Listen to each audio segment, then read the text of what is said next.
It's a privilege to be here in Iceland, and I guess my job is to be a little bit of a brain candy provider for the next few minutes, following up from the Brads. They really teed me up in a nice way, but it's pretty hard to follow that crowd, so I hope you bear with me a bit.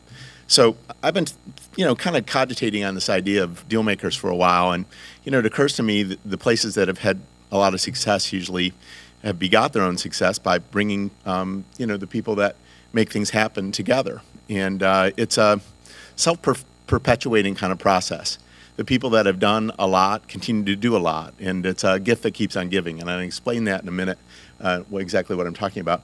These ideas came about, believe it or not, as I was flying across, and I'll tell you a little bit of a story, flying across on an international flight. And I remember this fateful day when my computer completely died.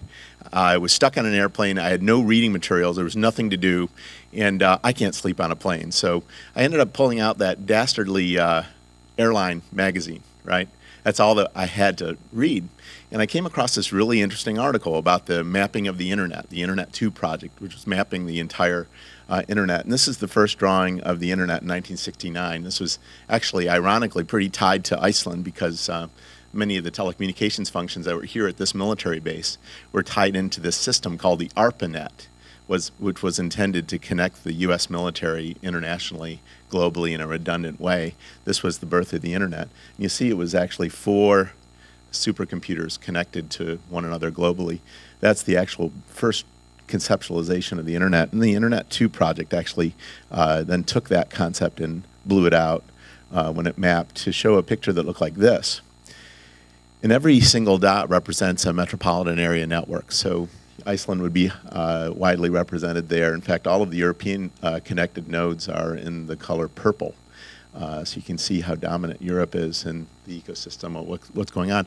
But when I saw that picture, I kind of put it in the context of, what does it mean to entrepreneurs? If you really think about it, I didn't invent the Internet, so we're not talking about something that's world changing, but ultimately you all have the ability to now compete globally, and this is an opportunity that your parents and your grandparents couldn't have even conceived of. So all of you know this because you're starting to work with people all over the world. How many of you, when you think about your Facebook connections, for instance, or your LinkedIn connections, have at least a third of those connections outside of your home country? You raise your hand? Okay. When you're looking at numbers, just think about the numbers of people that how many of you are doing business with people outside of your home country? Now, if I asked that same question even 6, 7 years ago, I bet you not as many people would raise their hands. I know that's not as common here in Iceland because obviously it's a small country and you all have to compete globally. And that's one of the great values of Icelandic culture, I think, is ultimately you're already designed to do this kind of work. So I thought to myself, well, we have to start thinking about, and Brad had mentioned this yesterday, of our work in a network culture. We're changing. The day of a large enterprise culture is largely over. We're now internetworked, and now we're taking advantage of that in the business models that you see kind of taking root in entrepreneurship.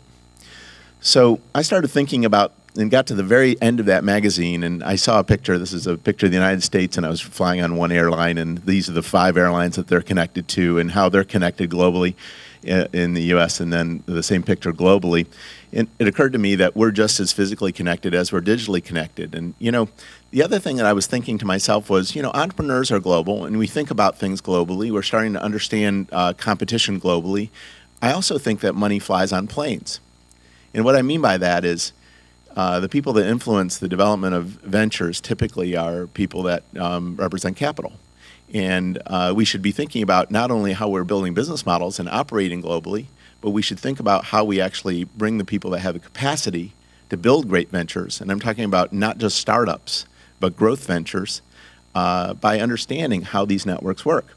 So this is what started the whole process for me to think about kind of deal makers, and I've started developing. I've literally been in prison for the last few years developing kind of an algorithm to kind of understand this stuff. I hope it actually adds something. The notion of high performance networks driven by people that I would, and I'm looking for a better word than this, deal makers, individuals who are serial in their activity and end up playing a substantial role in not only doing ventures, but actually defining markets. You know, sometimes you'd use the term market maker, but you might simplify it by talking about it as who's the who.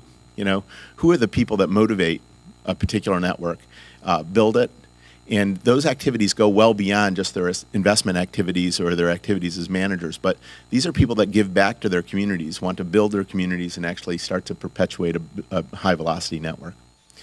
So what's ironic, you know, and I'm sitting in an academic environment, right? You know, I guess some people could lay me off as a professor, and that's hard for me because I was an entrepreneur for most of my life. But, you know, it's ironic to me when you look at the best academic literature, there's a pretty clear distinction between the concept of entrepreneurs and the concept of investors.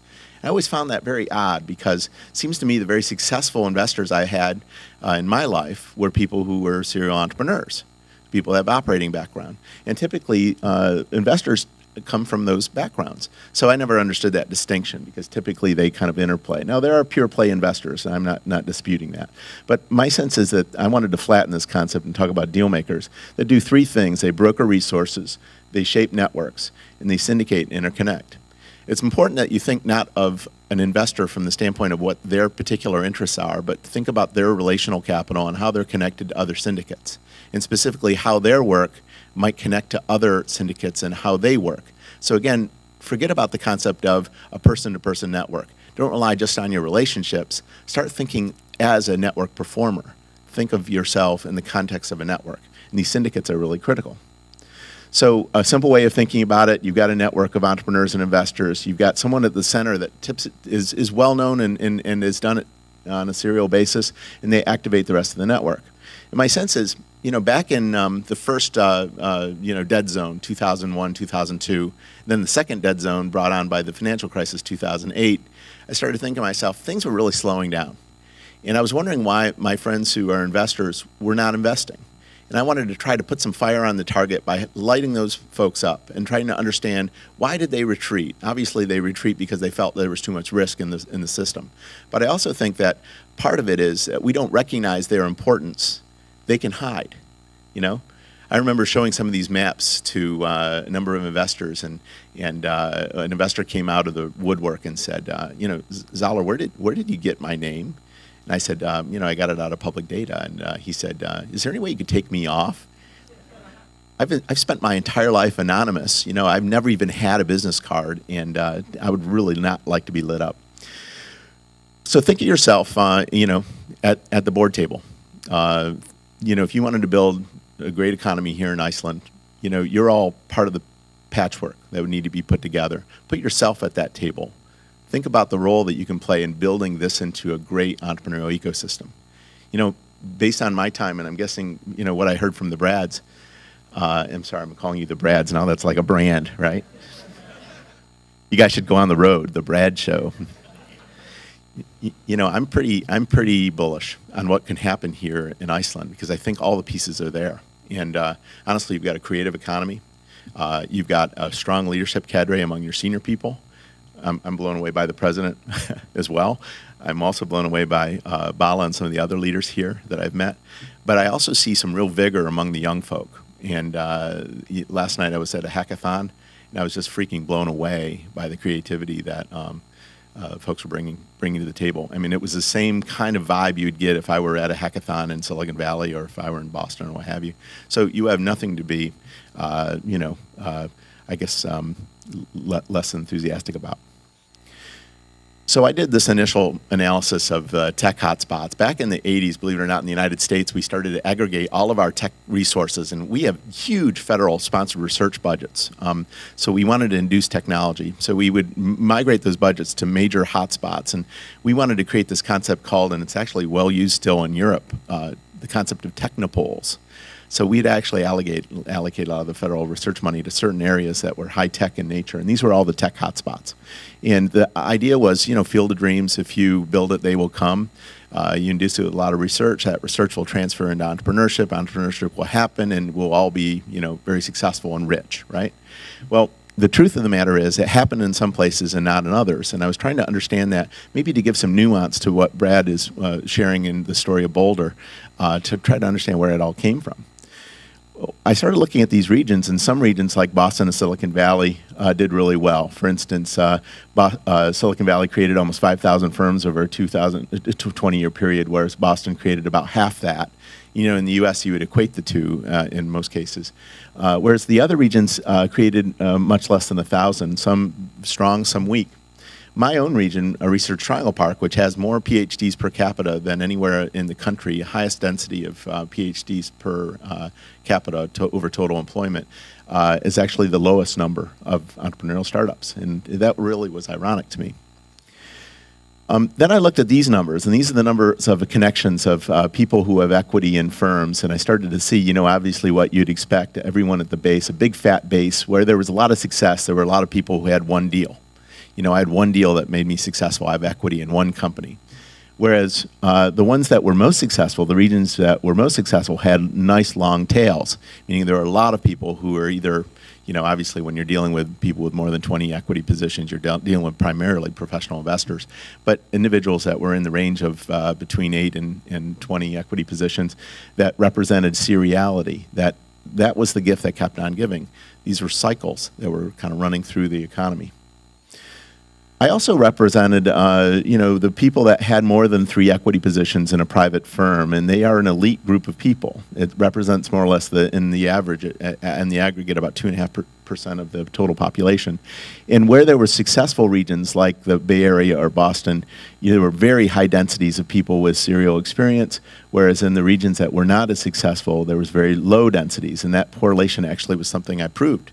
And it was actually a better predictor than the actual aggregate size of the network. So having serial people was more likely in successful regions than it was to have a large entrepreneurial network. So it was about quality, not quantity. So I started to map these regions using social network theory, and you know, here's the aggregate networks. And I look at Silicon Valley, and this is ordered in the order of population. So the most dense, or the highest population, is the upper left-hand corner, Boston, and the lowest population is the lower right-hand corner, Austin. And if this varied by way of population, you expect the upper left-hand corner to be the most dense, and the lower right-hand corner to be the least dense. But you actually see a lot of variation. Places like Silicon Valley, you can't even make out the network. I call that the black hole. You know, Phoenix, Arizona, I showed that to Michael Crow, who's the chancellor of Arizona State University, and it's the weakest entrepreneurial network, and it's the 3rd largest metropolitan area up here. And he looked at that and he said, Zoller, how many people are up there? And I said, Chancellor, about 250 people. He said, I'm just going to have them over to the house. I'm going to talk to these guys and find out what's going on. So I thought that was kind of funny. But these are the aggregate networks. When I screen those same networks for deal makers, look what happens.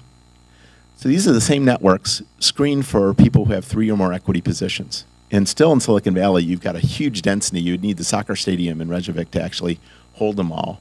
Whereas you could probably put the people in Boston in maybe a facility 5 times this large. Whereas the people in Phoenix could probably fit easily in this room. And in most of the secondary regions, that's the case. Now, when you go to 3+ in these specific industries, you might be dealing with handfuls of people. So this is actually 4+ equity positions. So I'm starting to understand the nature of these networks. And these are the people that are moving mountains in their respective communities, because these are the ones who are successful and ultimately investing back into their own marketplace. Let me share with you just a quick story about Iceland relative to Silicon Valley. And this is not in any way to make you feel bad, because, you know, in the great grand scheme of things, I think Brad said it nicely on the bus, you know, this is not Silicon Valley. Silicon Valley's been at it for about 60 years, right? So my sense is that this is not an attempt to make you feel bad at all, but on the opposite, talk a little bit about how Iceland could end up being the next entrepreneurial hotspot. And let me share with you a few ideas. So this is the black hole Silicon Valley, right? You know what's fascinating about Silicon Valley is those people with 3 or more equity positions, 86.5% of the network are connected to one another by 1 degree of separation. The next highest network characteristic would be Boston at 56%. 86% versus 56% of those individuals with 3 or more equity positions. This is a highly, highly connected region. So this is something that's a artifact of history. It's a region that's actually built a great entrepreneurial culture. But that connectivity is really critical. but it's particularly high among those individuals who are serial in nature. Well, when you screen that big black hole into things, you know, these are all Silicon Valley actors, you know, all investors, all entrepreneurs. When you start to screen for, let's say, people with 15 or more equity positions, and the color coding actually means something, the IT industry is blue. Primarily what drives Silicon Valley is IT. The icons that are shown here are individuals. And the circles are the people who add code as investors. I look at their biographical background, I start to understand if these people are truly investors or associated with a professional investment firm in professional positions that are typically associated with investment professionals, versus the triangles, who are the serial entrepreneurs. And the bigger the icon, the more deals they have. So the big triangles are the ones I'm always interested in, because these are the operating entrepreneurs that are serial in nature. And many people, as their life goes on, convert from being an entrepreneur to an investor. That interplay is there. And what I do is actually show that tipping point in the algorithm. So this is the 15 plus in Silicon Valley. And you see there's one lone industrial guy, right? That guy in green. The red are the biotech guys, and then everyone else is IT, and they're all super connected to one another, right? There's no one outside of the network. I'm wondering what's going on with this guy over here. He must not be very popular. He must be a real asshole. When you go to 20 plus, notice all the others' colors are gone. This is an IT culture, and they're all connected to one another. And these are the people that, you know, you'd be reading about, you know. Here's, when you go in, there are 44 mega deal maker investors and 16 mega entrepreneurs. When you look at their backgrounds, these are the people you read. There's Mark Andreessen in the middle. You got Tim Draper. You got all the people that you would have known if you were to study this and have been in Silicon Valley. Okay, let's look at Iceland. So this is the Iceland economy. And let me tell you, I've been to over 40 different regions. I've screened regions like this. And I'm very excited about what's happening in Iceland for a couple reasons. First off, you notice all the colors. There's a lot of diversity here. So whereas, you know, entrepreneurship might drive out of IT in certain regions, this is a region that actually has a great deal of strength in biotech, a great deal of strength in industrials, you know, and that might be a fragment of history. And obviously the IT sector is very strong here. There's also something going on with consumer discretionary that makes me think, you know, it might be in the food industry, but my sense is that there might be some interplay among those regions. Excuse me, those industries. There's also something that I think when you compare other regions like Iceland, you don't typically see that little fragmentation. You see a lot more fragmentation, meaning that there are a lot of people who invest one deal here and don't connect it all to the network. They're here for some other reason. And I thought for sure Iceland would be in that characteristic, that there would be individuals who invest here but don't connect here, right? But sure enough, you see a nice cohesive network.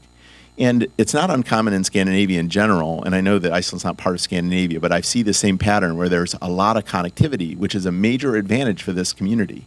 Whereas, you know, you might think that sometimes a culture can oppress entrepreneurship. My sense is your connectivity could be turned to its advantage because you all know one another. I mean, it was almost scary. I was sitting next to an entrepreneur the other day who said, I know everyone on this bus. Literally, I know everyone on this bus. And that's a major advantage when you think about it.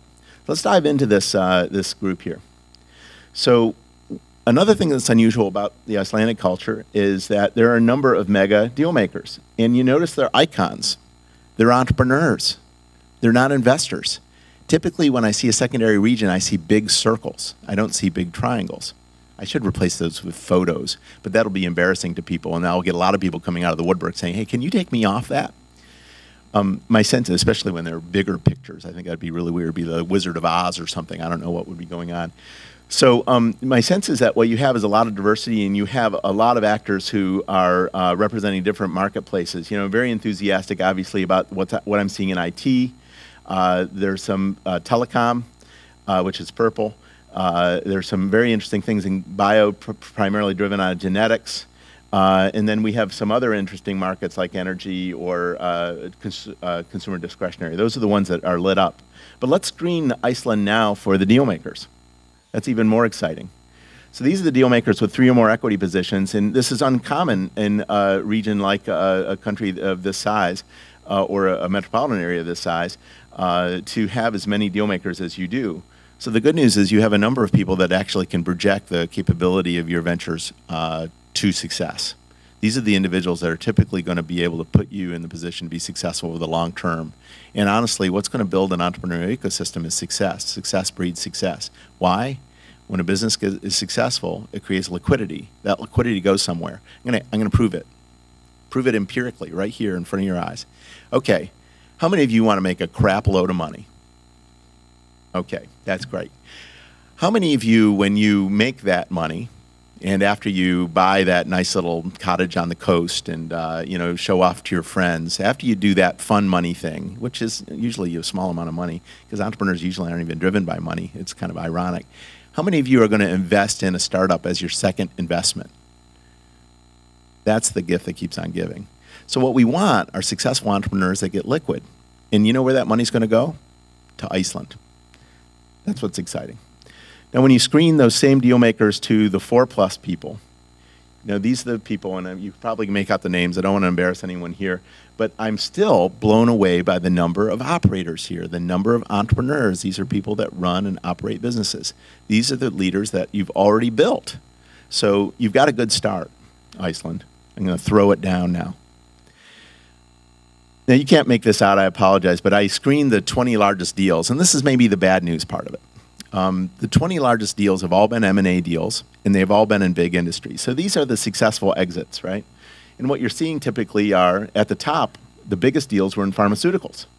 Then you've got the typical financial sector movements like asset management or multi-sectoral holding companies. But then you see other things like telecom, real estate, food, obviously airlines, and then materials. These are the things you probably already know anecdotally. These are the liquidity events that occur. Now, what I worry about is they're in industries that typically won't flow back into Iceland. You all are the vehicle to flow money back into Iceland. So what we're wanting to see are liquidity events that are more associated with entrepreneurship. Here's the other thing that I pulled away that was quite interesting. I thought for sure Icelandic people travel, right? All of you are doing business outside of your home country. When I looked at where these investments are coming from, the leading region where you're deriving external investment is UK, then Denmark, then Sweden, then Norway, then California. So I equated states at the same level as US states, at the same level as sovereign governments. Then Massachusetts, then Germany, then Illinois, and then Africa. I guess it's ironic. I think that's more on the material side. But my sense is that there's a lot of connectivity, obviously, with the U.S. ecosystem. And if you're starting to understand kind of how money flows on planes, you should be dialing in on what activity is already occurring here in Iceland. All right, so one thing I want to leave you with is the concept of mix. Obviously, I believe it starts with the entrepreneur. And like the Brads had mentioned, I honestly think it takes leadership on your part to actually build a culture of entrepreneurship. But entrepreneurship comes in many, many different flavors, sizes, shapes, and approaches. And, there's no magic bullet. There are other two elements that I'm seeing in successful ecosystems.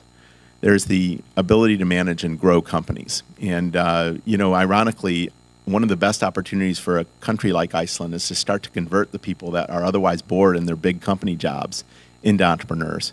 Because I've had a lot of success over my career doing just that. You need the savvy to be able to build growth enterprises. And many times your investors bring that together, but in most cases, you're looking for people who can scale businesses and turn the crank. And by the way, entrepreneurs are really crappy at turning the crank. You ever notice that?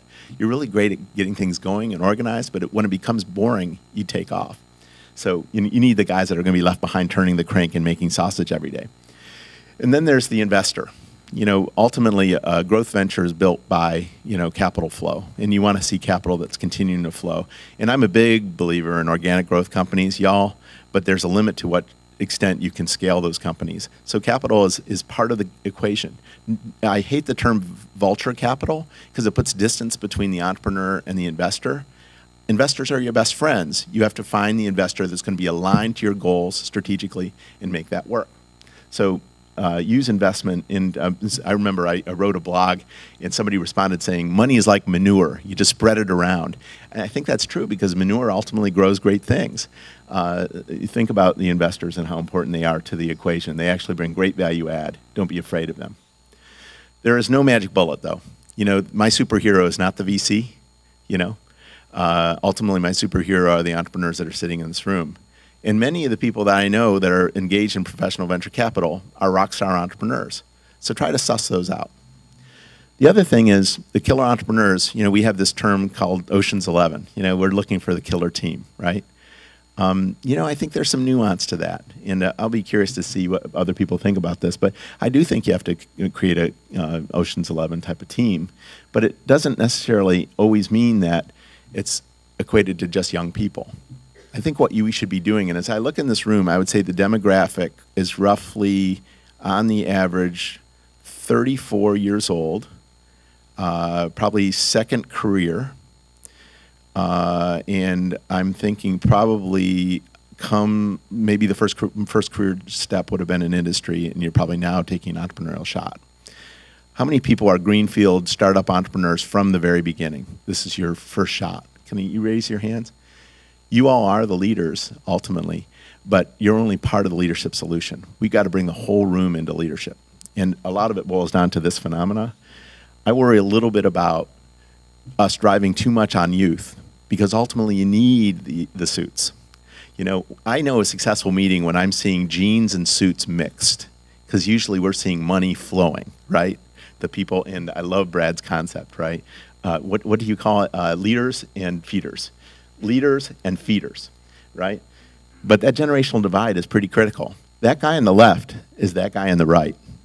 And recognize that in the totality of your life, when you look back, and I bet you the Brads would agree with me, when they look back, they realize, I love being a young entrepreneur, but now that I'm mature and I'm developing things, I love to invest in the young entrepreneurs that are around me. That's what turns them on. That's what turns me on.